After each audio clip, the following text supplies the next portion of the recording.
Të nderuar deputet, e nderuar drejtues e seancës, nuk e di pse, të lutemi na.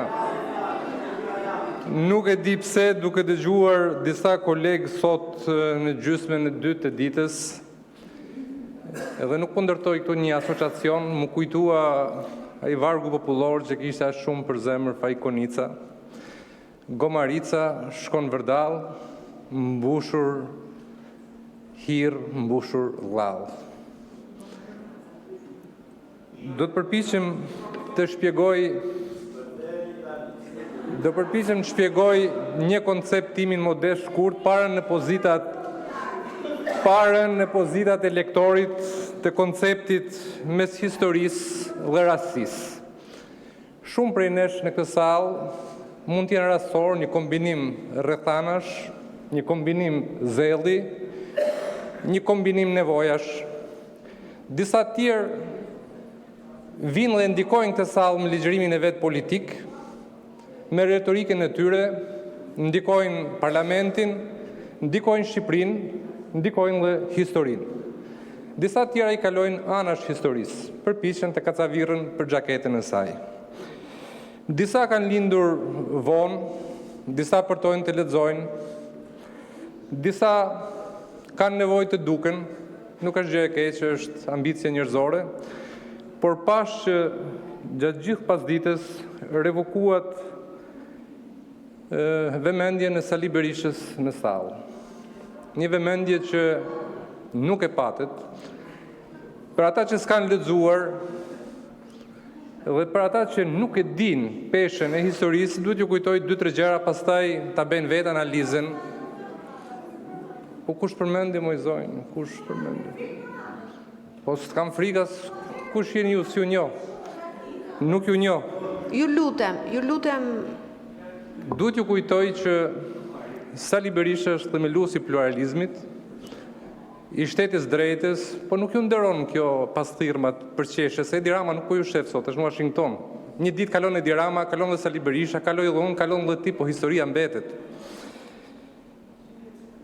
Është njeriu që futi Shqipërinë në NATO, njeriu që bëri Shqipërinë pa viza, njeriu që ndërtoi infrastrukturën moderne, njeriu që bëri Shqipërinë pa banda dhe lejoi rotacionin demokratik të pushtetit. Pra keni parasysh kur merrni guximin për ta revokuar me drejt dhe pa drejt ore çast. Tani shoh që kolegu Tauland Balla nuk është në sallë, por ai na ftoi që të ndiznim celularët dhe televizoret. Dhe ne e bëm këtë në fakt. Dhe për fat keq duhet të them diçka që nuk më pëlqen ta them, por që është e vërtet. Me afër e kishte Donald Trumpin, Niko Peleshi, Fatmir Mediu tek mëngjesi i lutjeve, se kryeministri ynë sot në bordin e paqes, që gjë shumë e mirë që Shqipëria është në bordin e paqes. Prit.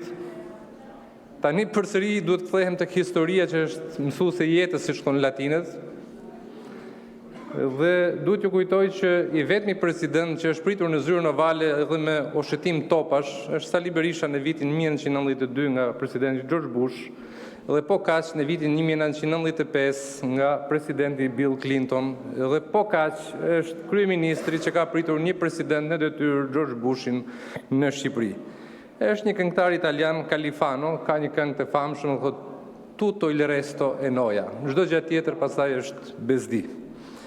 Dhe pjesa tjetër është paradoks, që ngjizet rastësisht edhe zhbehet nga arsyeja. Tani le të kthehemi tek projekt ligji i kolegës Zhupa. Ndonjëherë duhet folur për trishtimin dhe absurdin që ka mbërthyer trashëgiminë tonë kulturore. Për atë që duhet të ishte krenaria jonë kombëtare, por që sot shpesh duket si robinj në duar kopukësh dhe matrapazësh. Trashëgimia kulturore po shndërrohet në mall privat për të pasuruar shumë miq të qeverisë dhe për të zbukuruar bizneset e tyre nga njerëz që dinë çmimin e çdo gjëje dhe vlerën e asgjëje. Rilindja kombëtare, Një lëvizje që na formoi si komb, në lloj identitet, histori dhe kulturë. Sot emrin e saj e ka rrëmbyer Edi Rama dhe Partia Socialiste. Është guxim vërtet shumë i madh.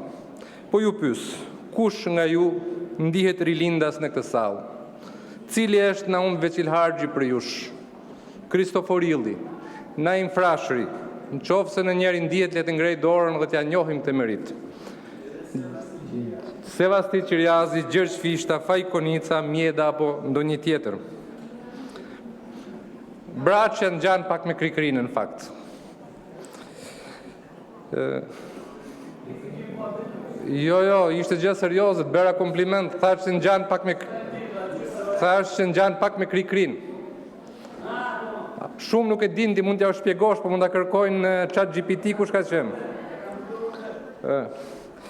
Tani le të themi pak të disa çështje kulturore. Shikoni pak shtëpitë e Tiranës. Me përpara shumë vila, shpallish monumente kulture. Dhe me pas, besoj fort në njohjen e korrupsionit, statusi u hiqej, disa digjeshin dhe ndërtoheshin kulla, sigurisht duke lanë me një gjithë historinë dhe identitetin e kryeqytetit. Po flitet shumë që edhe këto ndërtesa që kemi përballë ne, ish legata italiane, ndërtesë me status historik dhe Institutit për ndjekur e politik, mendohet që mund të shembet së shpejti dhe vendin e saj ta zërë një kull gjigande. Muzeumet në rrethe, bosh, në degradim, me fotografi të zverdhura, me minj që brejnë kujtesën dhe ndërgjegjen tonë, ndërsa pushtetarët brejnë parat publike. Dhe sigurisht nuk ka mirëmbajtje për muzeumet, por e kam një propozim konkret. Ju si mazhorancë keni arritur një standard të jashtëzakonshëm në nivelin e korrupsionit dhe krenoheni me shumë turista që vinë në Shqipëri. Është mirë të bëni një muzeum për korrupsionin. Keni shumë eksponent dhe eksponate në Durrës, tek burgu i Durrësit dhe shumë tjera mund të shtohen këtu nga salla ose nga qeveria, kështu që mund dalë një muzeum shumë interesant të josh turistët nga gjithë bota më shumë se sa shtëpia me gjethe në qendrën e kryeqytetit. Kështjellat. Duket sikur nuk janë më për kujtesë, por në disa raste për të bërë restorante, ku nuk është çudi, disa prej tyre janë vërtet akçihane, më besoni, që të serviren ushqime dhe meze, sallam me emrin e ministrave, kukurec me emrin e kryeministrit dhe embëlsira supa me emrat e ministreshave. Madje deliri mund të çojë ndonjë edhe të bëjnë disa medaljone me kokat e tyra simpatike dhe të bukura, se mileti gëzohet shumë nëse i ngjisim në dyrë kështjellash bashkë me kastriotet, topijajt, muzakajt, balshajt, aranitet e tjerë. Pra kemi fisnikërinë e re të mazhorancës krahas fisnikërisë arbrore. Butrinti, ky thesar historik që u kthye vërtet në akçihane të një sallamxhiu, ku historia pret turistët, ndërsa sallami rritej dhe trashej, ngjitej përpjet si giganti i Rodit. Ndokujt sigurisht i kënaqej syri dhe xhani duke e kqyr. Sot, pon Butrint, thuhet që duhet bëjnë, apo jo, zonja Zhupa, një qendër tregtare me kazino, restorante dasmash me stil japonez. Po çfarë e lidh kulturën pellazge, ilire, bizantine, romake, greke me atë japoneze? A gjeni ndonjë përbashkët? Vështirë. Vetëm Zoti e di, mbas edhe qeveria e di, se çfarë kulture do të shfaqim turistëve dhe brezave, samuraj apo mozaike ilire. Tani Durrësi, projekti i famshëm TID që është kthyer në një dramë sociale për qytetin, ku sheshet historike shndrohen në llakërdi urbane. A e kujtoni shatërvanin e bukur në qendër të Durrësit? U zhduk dhe me të humbi një copë kujtesë. E futin e kaush Gjusha Kullorja, ndërsa Veliera na kujton se Budalleku dhe Hajnia nuk kanë kufi. Në shumë raste keni vënë kryetar bashkish që vetëm dinte numrojnë, por që nuk kanë lexuar kurrë një libër në jetën e tyre.